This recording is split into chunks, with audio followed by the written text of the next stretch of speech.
حضرت عمر رضی اللہ تعالیٰ عنہ کا دربار لگا ہے. ایک شخص کو پکڑ کر لوگ لے آتے ہیں کہ اس شخص نے ہمارے باپ کو قتل کر دیا. حضرت عمر رضی اللہ تعالیٰ عنہ نے پوچھا کیا ماجرا ہے بھائی؟ اس نے کہا جی واقعی میں ان کے باپ کا قاتل ہوں، لیکن میں نے قصداً قتل نہیں کیا. ہوا یہ کہ میں ایک مسافر ہوں، جا رہا تھا، راستے کے اندر سبز چراگاہ تھی، میرا اونٹ بھوکا تھا، اس چراگاہ میں داخل ہو گیا. اس کے بوڑھے باپ نے پتھر اٹھایا اور میرے اونٹ کو مارا، اس کی آنکھ نکل گئی. مجھے بڑا غصہ آیا، میں نے وہی پتھر اٹھا کر اس کے باپ کو دے مارا، لیکن وہ ایسے ٹکانے پہ لگا کہ اس کا باپ فوراً فوت ہو گیا. میرا قصد اور ارادہ نہیں تھا، لیکن بہرحال میں اس بات کا اقراری ہوں کہ میں نے اس کے باپ کو قتل کر دیا ہے. آپ جو حکم سنائیں میں اس کو قبول کروں گا، لیکن میں ایک مہلت مانگتا ہوں کہ میرے دوست، میرے بھائی کی کوئی رقم میرے ذمہ ہے، میرے پاس اس نے امانت رکھی ہوئی ہے اور وہ مجھے پتا ہے کہ میں نے کہاں چھپا کے رکھی ہوئی ہے. اگر آپ فیصلہ کر دیتے اور میری گردن کاٹ دی جاتی ہے تو وہ امانت جو میں نے رکھی ہوئی ہے سنبھال کر کے، میرے علاوہ کوئی جانتا بھی نہیں ہے، تو وہ اس تک کون پہنچائے گا؟ اگر آپ مجھے 3 دن کی مہلت دے دیں تو میں جا کر کے اس کی امانت اس کو واپس کر کے پھر واپس آؤں گا. پھر یہ پھندا پھانسی کا میں اپنے گلے میں ڈلوانے کے لیے تیار ہوں گا. حضرت عمر رضی اللہ تعالیٰ عنہ نے فرمایا کہ کوئی شخص تیری ضمانت دے دے تو ہم تجھے چھٹی دینے کے لیے تیار ہیں. اس نے دائیں بائیں دیکھا، پورے مدینے میں اس کا کوئی شناسہ ہی نہیں تھا، واقف ہی نہیں تھا، ایک اجنبی شخص تھا. حضرت ابو ذر غفاری کھڑے ہو گئے، کہا حضرت عمر میں اس کی ضمانت دیتا ہوں. ضمانت دے دی گئی، وہ چلا گیا.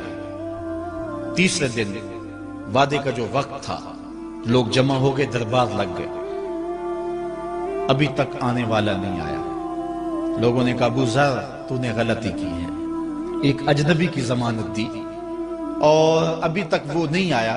اور میاں صاحب فرماتے ہیں ایک بار جو پھائیں اڑ جاندے اور پھر کدی نہ پھنس دے دے.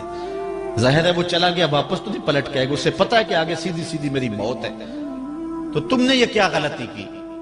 خیر آپ نے فرمایا کہ اگر وہ نہ آیا تو یہ پھانسی کا پھندا میرے گلے میں ڈال لینا، لیکن بہرحال میں نے اس کی ضمانت دی.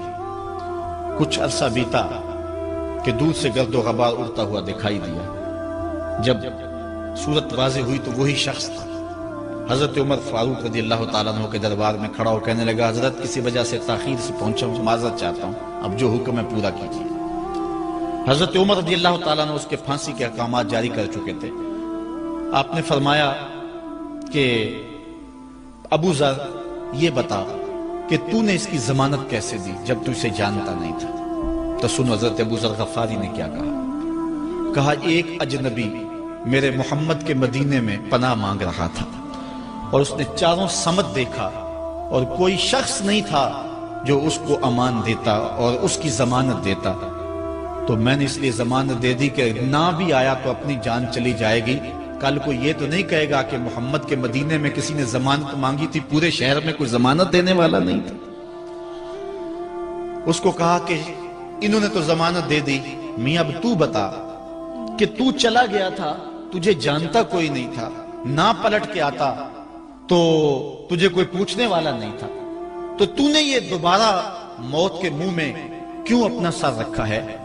تو اس نے کہا کہ میں نے کہا کہ ایک اجنبی کی ضمانت ایسے شخص نے دی ہے جو مجھے جانتا بھی نہیں ہے، اور اگر میں نہ گیا تو لوگ قیامت تک اجنبیوں پر بھروسہ نہیں کریں گے کہ اجنبی یوں سلوک کیا کرتے ہیں. تو حضرت عمر رضی اللہ تعالیٰ عنہ اس کے پھانسی کے احکام جاری کیے.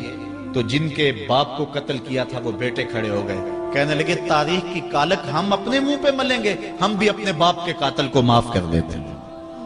یہ ہماری تاریخ ہے، یہ ہماری کہانی ہے. لیکن آج ہم کس جگہ پہ کھڑے ہیں اور کیا ہماری صورتحال ہے؟ نہ ہمارا کردار رہا اور نہ ہمارا کوئی تشخص رہا. آج ہم نے اپنا تشخص بھی مٹا کے رکھ دیا، اپنے طرز زندگی بھی بدل دی. نہ ہماری باطن کی وہ روشنی رہی، نہ ظاہری وہ صورتیں رہی کہ ہم پہچانے جائیں کہ حضور کے غلام ہیں، بلکہ آج بھانت بھانت کی بولیاں بول رہے ہیں. اقبال نے کیا کہا تھا؟ اپنی ملت پر قیاس اقوام مغرب سے نہ کر، خاص ہے ترکیب میں تجھے قوم رسول ہے.